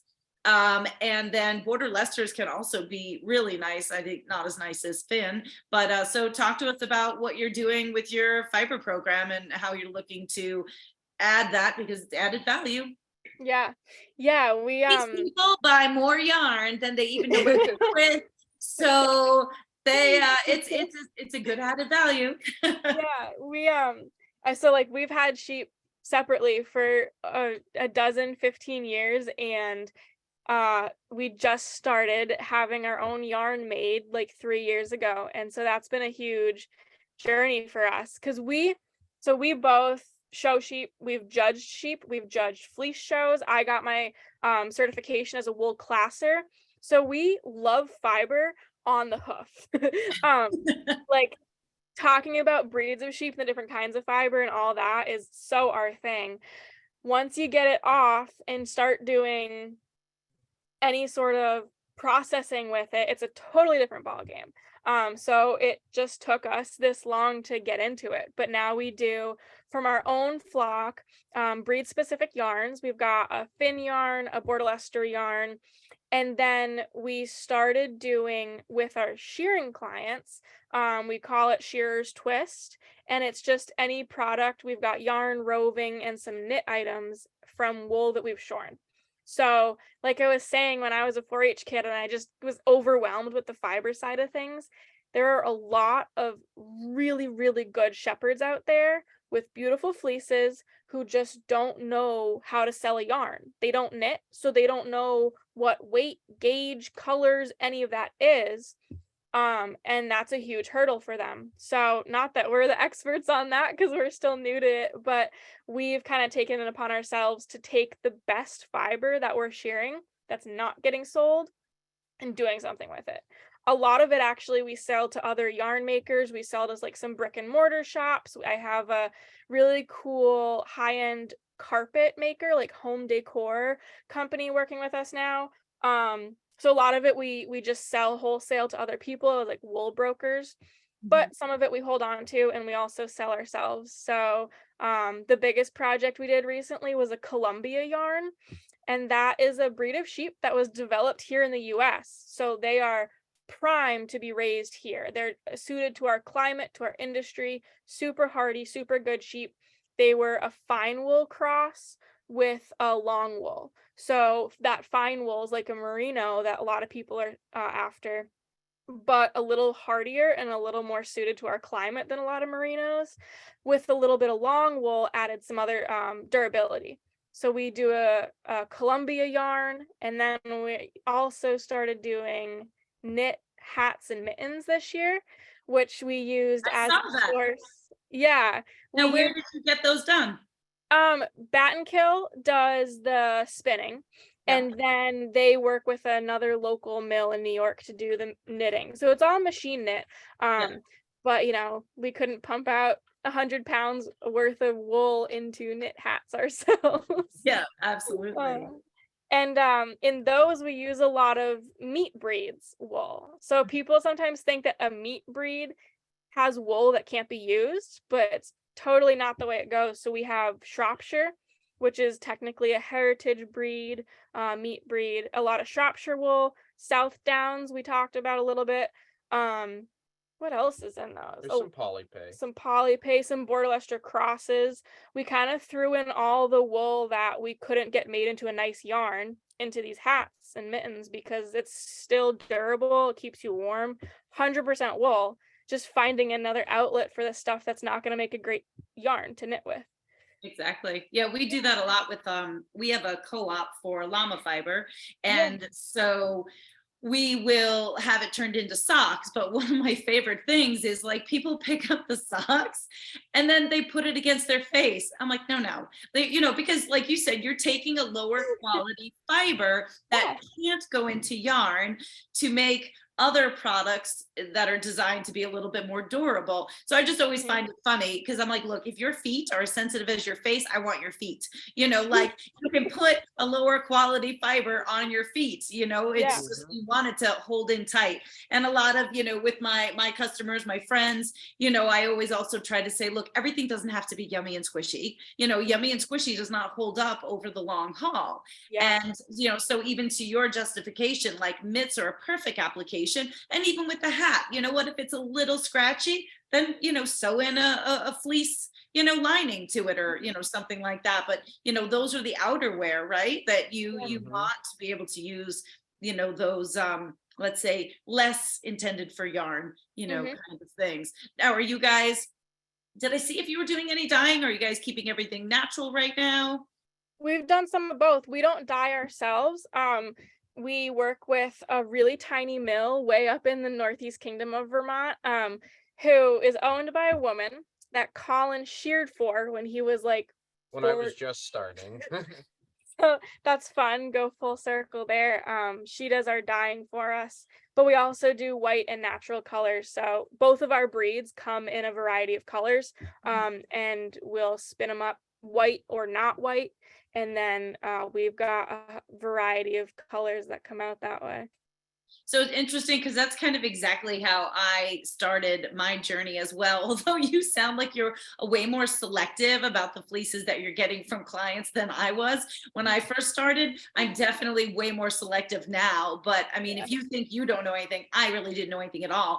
I didn't even spin or knit hardly, and so it was just, I was making yarn from my own animals, then starting to shear for other people. I found all these fleeces were just going in the garbage because it's mostly pet people. They have no interest. And then so I just started bringing all these fleeces home, and it was a little bit of like, who cares the quality? I do also de-hair, so I'm able to separate out those dual fibers, which can help to some degree, but there really wasn't a regard for a whole lot in my early days. And then, one batch of crappy yarn and you're like, okay, we better figure out what the hell we're doing, because that's a whole lot of money that like, I'm not really sure, how I'm going to get it back now. But that's really, that's how I kind of continue to expand. So it's interesting, that you are acquiring fleeces from clients, and like you said, also helping them in a way too, because there's a lot of people that they don't have the animals for the fiber part of it. And they have no interest in trying to figure it out, or maybe they only have a couple of animals, and the time it would take for them to develop a market, right, is not worth the energy. So did you say you knit, or do either of you knit or spin, crochet? Yeah, Colin is really the fiber artist star out of us. So we both knit, crochet, spin. I actually hadn't spun since I was a little 4-H kid until this winter. I bought a new drop spindle, so I'm picking it back up. But we don't do a ton of it. So I mostly knit, Colin mostly crochets. Yeah. Cool. It's like a winter downtime project for us. I'd like to spin again, but it's just a matter of. Yeah, my wheel collects a lot of dust these days. Just wait, it gets worse. In my early days, I had time. I even my people razz me because you hardly ever see me, knitting or anything like that. You just, as you continue to diversify in order to be able to survive and pay the bills, you can just only go in so many directions, and other things get, put down to the wayside. But, the good thing is it's like riding a bike. You can always pick it back up again. And, I used to almost pool shark the spinning bee at a local fair. They'd beg me to do it, and I'd say, I haven't spun in so long, I don't know if I can do it anymore, and I'd win every year. And I'd go a year, I'd go a year between it. No, it really is. It is one of those things that, and then when you get back into it, you're sort of like, oh, I don't want to put it down. But, then there's a million other things that, need to be done, of course. So, seeing as how this is just something you're starting in, and I'm going to kind of wrap this up purely only for the sake that we have to, not because I want to, but in terms of then where you're at right now in your fiber journey, like if somebody was to go to your website, I mean, I did that to make sure I could check out what you got. That's why I saw those mitts and I was super jealous. I was like, oh my God, those look amazing. So when you're selling yarn to people, I mean, you're not at a place, it's not like you're providing pattern support or anything like that. It's just basically, here's the yarn, you figure out what to do with it kind of thing. Yeah. We've got a couple people who have worked on patterns with our yarn, and I can share those with anyone if they're curious, but it's really pretty basic still. And we started with, like I said, no idea. We know the wool, we know wool quality. I mean, we could talk about wool science all day long, but the yarn was all new to us, so we're still definitely learning as we go. Are you enjoying it thus far? It's been really cool. It's been from the sheep industry, honestly, wool is in a really bad spot. Nationally, globally, wool producers are not doing okay. So to bridge this gap and to find the community, even if it's still mostly niche markets, to find the people who really admire wool, even if we got to talk about things other than merino and do some educating, to find people who care has been, I don't know, it's changed my world. It's been pretty motivating. Cool. Well, and they're out there for sure. I mean, I will say I'm at a little bit of a different part, which I hate because I feel like I've created a lot of fiber snobs, as I will say. So when I'm bending, I don't do as many pure wool yarns as I should. And that's part of my 2023 goals. But, there's a distinct difference. So it's kind of like as people are going along, squeezing the yarn, and I can see their face change as soon as they grab that wool yarn. But at the same time, like rewarding, a child when somebody does dive into my wool yarns or purchase them, like I tell them how much I love them. It's just the same as when a customer buys brown yarn, because in our world, they say they like brown, they don't like brown. Don't ever make brown yarn. And if you're gonna make brown yarn, you better like soup it up with some sparkly shit. So, and everyone knows that's, This is not true. I knew she was gonna... keeps going on about nobody liking brown yarn. It's true though. It is true. I know you love brown yarn, but I'm telling you, girl, we could run a people Janet's Janet's making faces at you. I know you're all making faces, and Janet, I see your hand up. I'll come to you in a second. But there really is, it's so interesting, the people dynamics, when you start vending and you have a booth and how things are set up and all of that kind of stuff. So it's fun to watch. But in my early days too, I mean, hell, when I was spinning, I would make yarn, I didn't even knit, and I would just gift it to people. I'm like, I don't even know what to do with this. I hope you do. And if you don't, just put it on the mantle and look at it, and it's beautiful. And even when I started selling yarn, I still didn't know what the hell I was doing. And literally, I'm like, here's yarn I spun. I hope you know what to do with it. Don't ask me anything. Like, have a good time.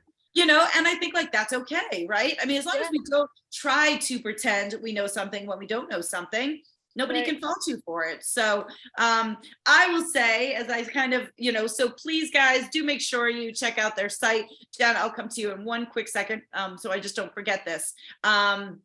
Because, again, I know all of you and my people that are on here, they're like such a dedicated community in that sense, and they love exploration. And I think that's one of the things that I love too. I don't even have to get caught up in pattern craziness because most of my community, and people are resourceful. So, I think our biggest things as people coming from the animal end of things is just to continue to educate people about the fibers, about the yarn, so that they have a pretty clear understanding of how that's going to perhaps perhaps translate into a project so that, you know, they're making the right purchases and understand when they see something, if there's wool in it, no wool in it, you know, how all that's going to work. Janet, let me grab you, and then that way I can, I'm coming to you. I'm going to highlight you. All right, go, lady. What's your question? Got to unmute. Oh, sorry, I just muted you. Unmute you. Okay, were you muted? Can you unmute yourself? I won't touch anything. Hey. All right, there we go. Hey, Janet, how are you? So I don't know what you're talking about because I love my brown yarn from you. You know, guys, sometimes when I make these comments, it's a generalization, right? We have to generalize. I'm telling all of you that doubt me, come next time to a show and you'll see that poor little brown yarn just hangs there, you know, and it's Send so it to me then. Did you? Yeah, I'll send all the lonely brown yarn to you. Sorry. I'm so sorry. No problem. Is that all? Did you want to just razz me? Yes. Okay, well, that's good. I like it. I like being roasted. You guys can roast me any day. It's funny that you guys are talking about brown because we just have a tiny, tiny batch of a natural colored brown fin yarn that I thought was gorgeous. It's a sport weight, and most of the fin that we get made is worsted, so it's a little bit lighter. It's so beautiful, and it's sat in my shop. It doesn't sell at all compared to the natural gray or white. I'm only laughing because I'm telling you, they don't believe me. And do you think it's because, you know, when you look at it kind of like this, you know, it naturally, it kind of, you know, looks sort of unappetizing, kind of reminds you of something else, but I don't know, you know, and I'm not, I think the thing too, though, that I struggle with, I mean, look, I get everyone likes a lot of color, but even in terms of your natural colors, if you think about it, and I know this is not for certain people on here, but if you were going to buy a natural color yarn and thinking about all of our complexions, thinking about all of our hair colors, what color goes with everybody? Brown. Like, it doesn't matter if you have red hair, blonde hair, doesn't matter if you're pale, it doesn't matter if you're tan, like compared to, you know, white, like white can wash the worst person out, you know, so it's like, it is such a good neutral, you know, in terms of, I feel like the color that people should choose. And here's the other thing, I don't know if Siri and Colin, you can relate to this since you do a lot of like fleece judging on the hoof. I have all these red brown animals. And again, people are like, oh, that's so beautiful. You make it into a yarn? It's like, they love it on the animal, but you turn that shit into yarn and they're like, I have a sweater quantity still. I'm gonna mute you. I'm muting you, girl. Listen, I understand. There's those of you out there that can embrace all things, but I'm just generalizing, and it's true. And it's funny, and you have to laugh at it for sure. But so again, guys, I do want to say, and I'll do my homework, but I do want to say, make sure you go check out, give these guys a follow. Do you guys, so you're, I'm assuming I'm really on Instagram. You guys are on Facebook. Are you guys on TikTok? We're on Facebook and Instagram. Instagram is where we are most active, so I share a ton on there. And we also started a Patreon this year, so I saw that way too. more in depth with the science stuff. Yes. Real nitty gritty, in depth. Just, you know, the stuff that's not for everyone, so I don't waste my time putting it on Instagram. But that was my new project for last year, and I loved it. I love talking about, in case you didn't notice, breeds of sheep and science about sheep and all that. So well, and so I'm just going to say this publicly. So I have two things I'm going to be hitting you up about, because my 2023 goal is to actually get back more into, and I never really was there that much in terms of selling my fleeces, and kind of increasing my spinning community. And because I feel like that was my beginnings, and I've really not dedicated a lot to that as of recently. My rovings always sell well because I feel like I'm one of the few that'll have it, but I really want to start selling my fleeces. So I have tons of questions about that from you guys. And I did see, I actually just had a whole lunch conversation with my family about Patreon and all of that. And, you know, we've had a rough couple of years here. So I'm kind of like just, you know, coming back alive instead of just surviving, and, you know, looking forward to 2023. And so that was something else I wanted to pick your brain about too. And so guys, definitely, what's that? I have a question too before we Oh. go about the yarn. I'm sorry. Yeah. Let me, yes, because that's, like I said, I want to make sure you guys go on over, check out what they have, support them in any way that you can. So go ahead, Jennifer. Hi. So I'm a Brown supporter. I was actually looking at your the twist fin, the one you were talking about. Yeah. What does it feel like? Like, I don't know what a fin sheep is. This is the first I'm hearing of this breed. What is that yarn like? Yeah, so fins are really unique because they're technically a medium wool. If we're talking like fine, medium, long. So they fall in the middle technically, but a lot of them shear more like long wools than medium wools. And if you actually micron test them, all over the board, there is no consistency. So the breed itself, like if you buy my fin yarn and then you find fin somewhere else, it could be so different. Just know that going into the breed, if you find you love them. This yarn and most fin has a really soft handle, so it's not micron count as fine as merino, but it's super soft. Everyone who's purchased our fin yarn at like festivals in person, so they're feeling it and telling me about it, says that they would think it was a fine wool if they didn't have me to ask questions about it, because it has a really unique handle to it, and part of it is that the sheep don't produce a lot of grease. Most sheep have a ton of lanolin and fins don't, so their fiber just stays pretty silky. Okay. They are an oddball breed, but yeah, easy answer. It's really soft, considering it's not a fine wool. Not So quite I want to add to this. So you could knit something close to the skin and it would be fine. Okay. And the only other thing I want to add for value for Jennifer, just because I know her so well, so I mean, I know what she's familiar with. So talk about like the loftiness. So for instance, like I do a lot of, I've done some Rambouillet, so I use Rambouillet a lot. And also like right now I've got a Cormo. I've done yarns that have a very lofty, squishy, springiness to it, but fin is not so much like that, right? Not as much. It's definitely got more squish than like a typical long wool. Right. Like, so it's not going to be flat like my Cotswold, Jennifer. So like the Cotswold is what I would consider like a flat wool. That's a long wool. There's no loft to it really. Yet then on the other end, when you're talking about long wool, you're versus the other, you're talking about like the crimp that's in the actual fiber. The terminology can get confusing. So we grade wool it's really based on micron count. So how fine those fibers are under a microscope. And the coarsest we call long wools, which is so confusing, I know. In other countries, they call them strong wools.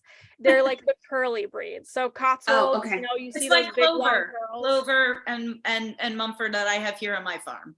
And that's what Border Leicesters are. So Border Leicester is one of the long wools that actually feels softer than a lot of long wool, but it's still that coarse wool, which the advantage is it has way more durability than fine wools. It will not pill. It will wear years longer, but it's never going to be quite as soft next to skin. Right. Thank you so much for explaining that. I appreciate it. Awesome. No, that was a great question. Thank you. And thanks for giving them a look over there. So, and I'm sure guys, as small producers as they are, just as much as I am, I'm sure you can hit them up. Not looking. Well, I know that's why there's no brown. So it says no one likes brown, but there's no brown yarn available on the website. Yeah, because guess what? It doesn't make me money. I have a whole lot of brown yarn sitting around. I have the whole lot of red, brown, medium brown, but none of it's stewy. Well, no, because we haven't gotten that far yet, because I've been collecting stewies. And the closest to that was when I did the Love Layla. Dear Spud, Love Layla collection that we did. So no, and also too, guys, and that's what I said, that my 2023 resolution also is to get back to that, right? Like pre-COVID, I was just running around like a lunatic, and it was very easy, like IGC. So actually, I'm going to hit you guys up as well, because basically my mill sources fibers for me. I design the yarns in my head, they make it happen, and it's all still American raised and spun, but I'm not having to be at my farm skirting the fleeces. I mean, the amount of time that goes into that. And as your business starts to pick up, it's a lot to go through. And you can imagine skirting fleeces from sheep is also so much easier in a lot of ways than llama and alpaca, and then, harder in other ways. But, you're skirting around the edge, you're looking at the neck, you're making sure you get rid of britch wool, you're done. Llama, you're like meticulously, alpaca, like, going through it, trying to, get out the VM that was there. And it's a whole other nightmare. And it's just time consuming. But I want to get back to that for sure. I'm also extremely disappointed when I look at my yarns that I've gotten away from my naturals, 100%.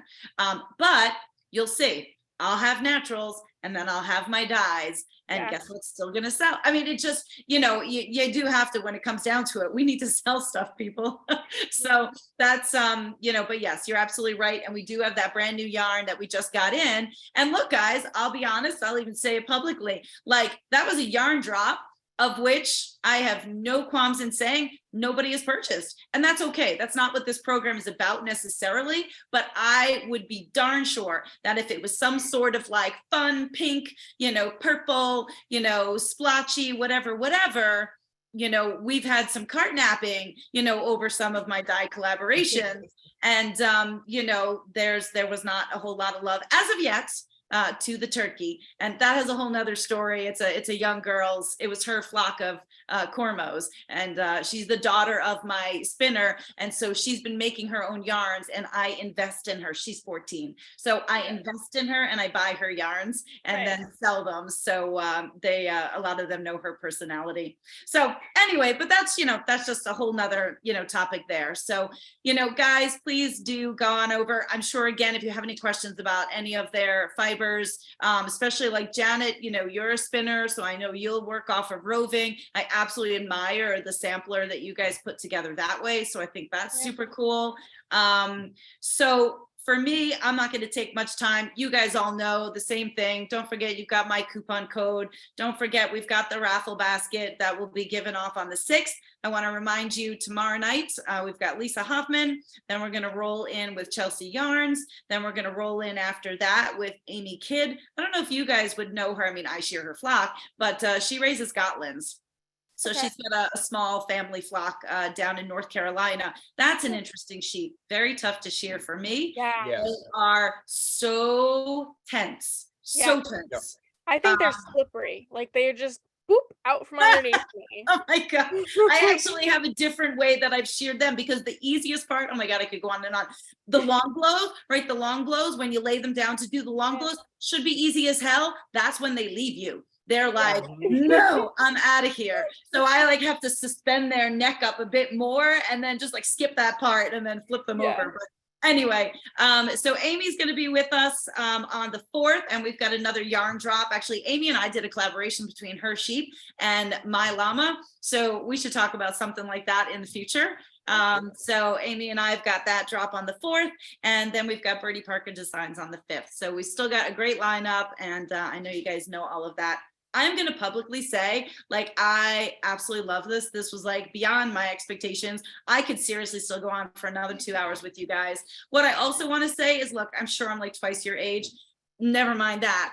Like, I know that there's so much that I could learn from you guys, because you've come at it like from a different angle. You're so much more involved in different aspects than I am. Equally, I'm sure if there's ever anything I can do for you guys as you continue your journey in the yarn and the fiber world, I've certainly, done it, been there. Also only slightly disappointed that I have to say, Siri, well, and even Colin, but this is more like woman to woman, up until recently, I could be like, look, I can tell you there's not many of us. I don't think there's really any of us that raise their own animals, do their own shearing, shear professionally for other people, then turn it into product, and then hustle the hell out of that fiber, that added value product to the level of which I vend, at Vogue and these fiber festivals. And so the extent of my retail business that I have, you're catching up to me. You're catching up to me, girl. So I hope you catch up to me. I mean, I hope you continue that. But I don't know. Can you say that you know anybody else that does all those aspects? I don't think so. I mean, there's some shepherds I know who raise them and shear them and maybe have yarn made, but not out there selling it too, all those different things. It's a lot. Some days I feel like I've got 6 different brains working on all these different projects. It's a lot, but you know what, we can truly say, we take it from farm to yarn, and and then of course you guys have the meat aspect thrown in as well. So I totally admire what you guys are doing. I love the picture that I posted of you, because the caption underneath is like, you were like, there was a whole lot of cursing before this picture. So I really hope you guys make it. It is tough when you are, doing the same thing, doing it together 24/7, and you're starting at such a young age. So absolutely admire the hell out of what you guys are doing. And I much continued success for you. I hope you found this worthwhile. I hope some new people have found you. And that's all I can say. So thank you so much for doing this. And with that, we're going to close this out. I will definitely be following up with you guys. And that's all I can say. Thank you so much, everybody. I would really love feedback, guys, from our audience. Let us know what you thought about this, because again, we were definitely geeking out about a lot of things and talking shop that probably went over a lot of heads. But at the same time, it's different than our usual conversation, right? It's not always the same. So I think that I would love to hear, what you thought about it. So DM me and hit me up and let me know on that. And Thank you very much. Thank you all. And thank you for discussing the micron thing too, because that's been a difficult thing to get people to discuss. Well, there's lots of different things and lots more details for sure. So there's definitely going to be a part 2 at some point in the future. Cool. After I take a vacation from my 12 days of Christmas. So anyway, guys, good night. Thank you so much to all of you. Thank you to Siri and Colin, and everybody enjoy the rest of your evening. Take care, guys.